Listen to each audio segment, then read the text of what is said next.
Hey, youth leaders. Hey, welcome. Well, if you're watching this, then it worked. And so I'm very excited because if it didn't work, it was really a big waste of my morning this morning trying to set this up.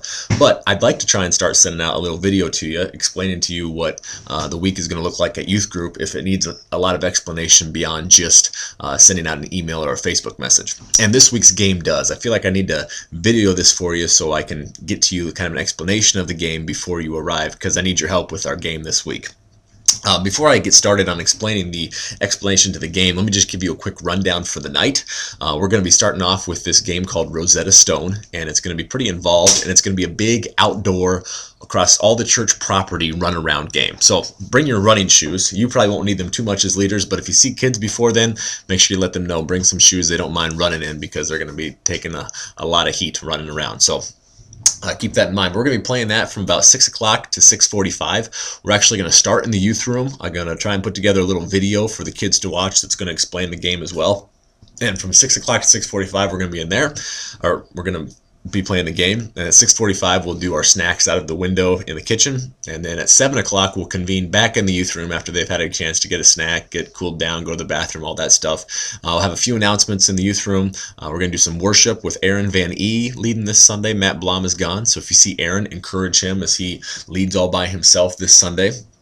And then we'll be looking at our devotional on propitiation, which we're going to go along the same theme as we started last week of saying here is big words in the Bible that sometimes we see that we don't always understand, but that when we understand the meaning of them, they really give us as people a lot of value because of what God did for us. And we're going to be looking at 1 John chapter 2 and verse 2, 1 and 2. So it talks about where Jesus was the propitiation for our sins, meaning that Jesus was the satisfaction of God's wrath, and Jesus' payment was the satisfaction of God's wrath towards sin, and that Jesus paid that price that otherwise we would have had to pay, and that God planned that out from the beginning, which really gives us a lot of value and shows us a lot about His grace.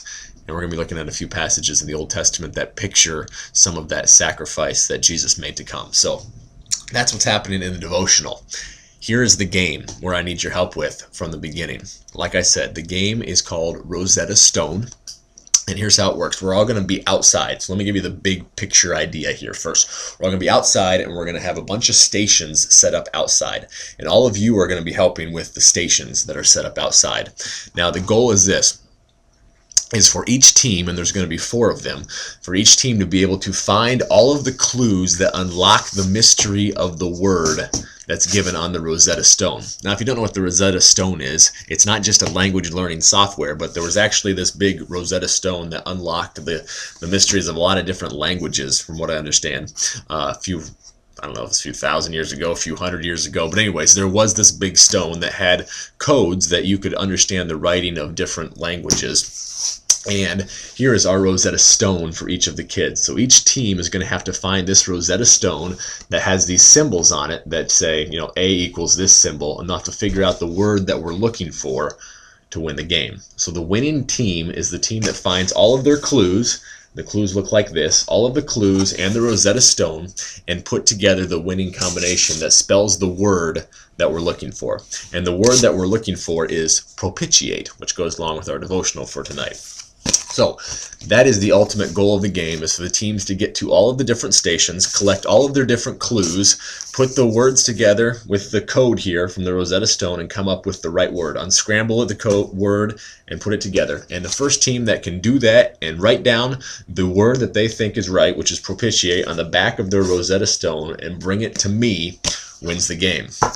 That's how the big picture looks like. Here's the difficulties. Here's where it comes in. Each leader, or all the lady leaders, and Dave, I'm going to need you guys to be at a station for the night. And what your station is going to be an area marked off by 3 or 4 cones. And you are going to be giving out the codes. So there's going to be 4 teams, each with a different color. The black team, the green team, the red team, and the blue team. And like I said, there's all of the different codes here that you have to give out. And what you're going to do is wait for 3 people from each of those teams to come and pick up their code. There has to be 3 people that come to you at the same time at your location to pick up their piece of the code to unlock the word for Rosetta Stone.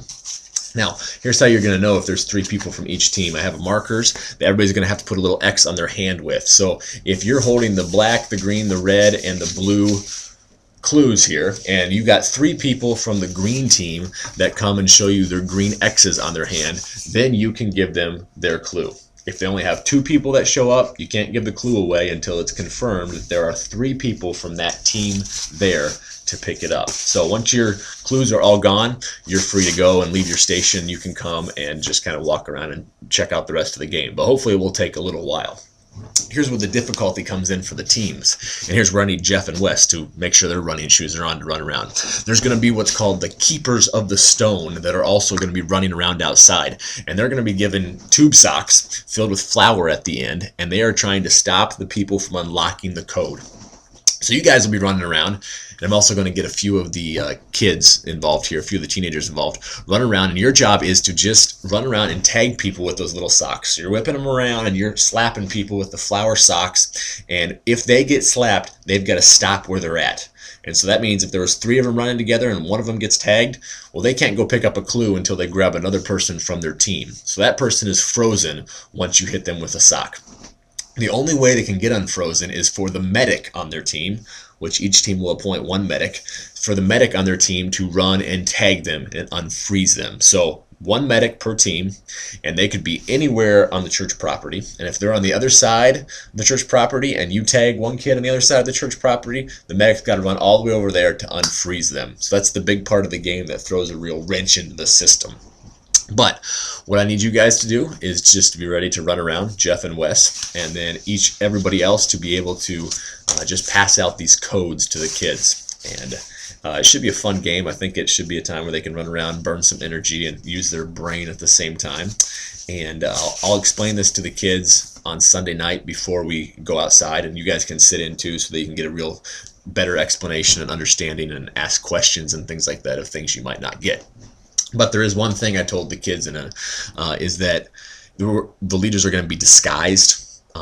Not really disguised. They're going to know who you are. You're just standing inside of a cone. But each of you, just for fun, I'm going to have the bin back in the bin of stuff with the wigs and the hats and all the stuff that we took pictures of the first night back in the youth storage room. So just be ready to go in there and grab something fun to wear so that as the kids come outside, they can try and find you and you just have something fun on just for a little extra. So I will release all of you guys to go to your stations, and you'll just see the station set up outside. I'll have the cones all out before youth group starts. Go and pick a station and give out your Rosetta Stone clues to 3 kids as they show up. Should be fun. Also, don't forget, if you haven't gotten my small group info I sent out to you, you probably should get it either today or tomorrow in the mail, snail mail, like actual mailbox. Go out to your mailbox and pick that up. And there, I told you that in your small groups, I'm going to start putting on the tiki bar in the youth room the half sheet of questions for discussion for small groups. That way you can at least pick those up before the devotional and look at those, and as I'm going through, kind of formulate some ways you might want to ask questions to your small group about the devotional we talked about. So hope this works. Don't want to go too long because I want to make sure I can get it uploaded. But thanks for taking the time to watch this, and we will see you Sunday night. Thanks, guys.